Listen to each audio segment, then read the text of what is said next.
Hello, నా పేరు మైత్రి. నేను 5th క్లాస్లో ఏ సెక్షన్లో చదువుతున్నాను. నేను ఇప్పుడు ఒక కథ చెప్పబోతున్నాను. తెనాలి రామన్ గురించి ద రెడ్ పికాక్ స్టోరీ చెప్పబోతున్నాను. ఒకరోజు ఒక రాజు ఉండేవాడు, కింగ్ కృష్ణదేవరాయ అని. అతనికి వింత వింత వింత వింత థింగ్స్ని ఫౌండ్ చేయడం చాలా ఇష్టం. అప్పుడు ఒకరోజు ఒక కోటియర్ వచ్చారు. అతను ఒక నెమలి తీసుకొని ఒక ఆర్టిస్ట్ దగ్గరికి వెళ్ళి రెడ్ కలర్ పెయింట్ని వేసుకొని వచ్చాడు ఆ కోర్టుకి. అప్పుడు కింగ్ కృష్ణదేవరాయ ఆ రెడ్ పికాక్ని చూసి చాలా ఆశ్చర్యపోయాడు. హే తెనాలి, నువ్వు నా కోసం రెడ్ పికాక్ తెచ్చావు. ఇది చాలా ఆశ్చర్యంగా ఉంది, పైగా వింతగానూ ఉంది. నేను ఇది నా రోయల్ గార్డెన్లో పెట్టుకుంటాను అని చెప్పాడు. అప్పుడు తెనాలి చాలా సంతోషం పడ్డాడు. అప్పుడు అతను ఏం చెప్పాడంటే, ఈ కింగ్ కృష్ణదేవరాయ ఇది 25,000 రూపీస్ అని చెప్పాడు. కింగ్ కృష్ణదేవరాయ అతని సర్వెంట్స్ని పిలిచి 25,000 ఇవ్వండి ఈ కోటియర్కి అని చెప్పాడు. అప్పుడు ఆ సర్వెంట్స్ అందరూ 25,000 ఇచ్చారు. అప్పుడు తెనాలి ఏం చెప్పాడంటే, నేను నా 2 ఫ్రెండ్స్ని ఆ వరల్డ్ మొత్తం వెతకమన్నాను. అప్పుడు వాళ్ళు మధ్యప్రదేశ్లో డెన్స్ ఫారెస్ట్ నుంచి ఈ రెడ్ పికాక్ని తీసుకొని వచ్చారు.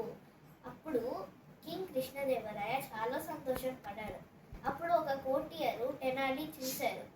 ఆ కోటియర్ ఏమనుకున్నాడంటే, ఈ తెనాలి మోసం చేస్తున్నాడు, ఇందులో ఏదో వింత ఉంది, రెడ్ పికాకు ఈ వరల్డ్లో ఎక్కడా ఉండదు అని ఒక కోటియర్ అనుకున్నారు. కానీ తెనాలి రామను నవ్వుతూ ఉన్నారు. అప్పుడు ఒకరోజు తెనాలి 4 నెమల్ని తీసుకొని అదే ఆర్టిస్ట్కి వెళ్ళారు. అప్పుడు ఆ 4 రెడ్ పికాక్స్ని తీసుకొని వచ్చాడు ఆ కోర్టుకి.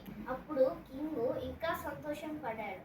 అప్పుడు తెనాలి ఏం చెప్పాడంటే, కింగ్ కృష్ణదేవరాయ, నాకు ఒక నెమలి దొరకడానికే 25,000 పడింది, కానీ ఈ 4 నెమలిని నాకు జస్ట్ 10,000 రూపీసే పడింది అని చెప్పారు.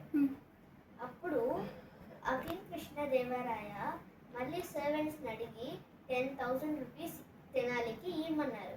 అప్పుడు కింగ్ కృష్ణదేవరాయ ఆ 10,000 రూపీస్ ఇచ్చారు.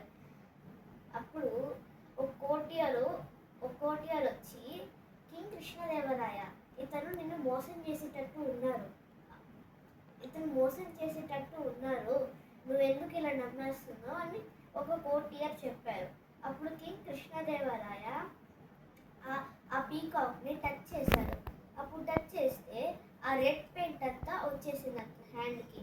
అప్పుడు కింగ్ కృష్ణదేవరాయ ఒక ప్రశ్న అడిగాడు, హే తెనాలి, ఏంటిది ఇలా ఉంది, నువ్వు రెడ్ పికాక్ తీసావు, అయినా ఇలా రెడ్ పెయింట్ వచ్చింది, రెడ్ కలర్ పెయింట్ ఎందుకు వచ్చింది అని చెప్పారు. అప్పుడు తెనాలి మొత్తం నిజమంతా చెప్పేశారు. కింగ్ కృష్ణదేవరాయ, ఇది నిజమైన రెడ్ పికాక్ కాదు, ఇది నకిలీ రెడ్ పికాక్. నేను ఒక ఆర్టిస్ట్ దగ్గర పెయింట్ చేసుకొని వచ్చాడు. ఆ ఆర్టిస్ట్ చాలా గ్రేట్. అతను ఓ రియల్ పికాక్ని, వింత రెడ్ పికాక్ని చేశారు. అప్పుడు కింగ్ కృష్ణదేవరాయ చాలా సాడ్గా ఉన్నారు. అప్పుడు తెనాలి కూడా అషేమ్డ్ పడి వెళ్ళిపోయారు. అయినా కింగ్ కృష్ణదేవరాయ చాలా సంతోషపడ్డారు, ఎందుకంటే అతను సంతోషం పెట్టినందుకు. Thank you, have a nice day.